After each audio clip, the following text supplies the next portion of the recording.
Plantita muna ang ating video for today mga kamami. Kanina, mga binungkal ko tong lupa dito kasi masyado na silang dikit-dikit. Hindi na nakakahinga yung mga halaman. Yun lang, gamit ko lang yung stick. So, ayan sila, oh.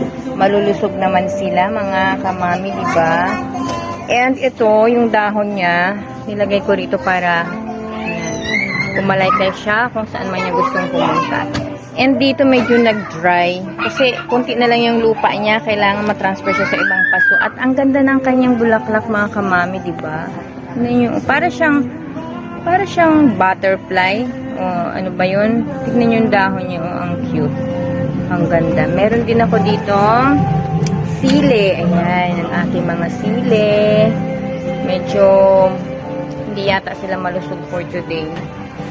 Video mga kamami. Ito. Binungkal ko na rin yung lupa nila dito kanina kasi nga, dikit-dikit nga.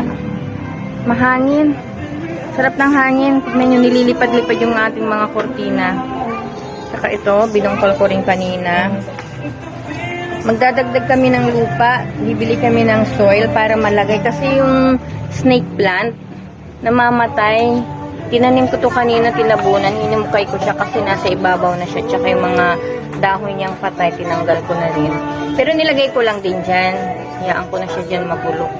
Tapos lalagyan namin ng lupa. Kagaya nito. Diba?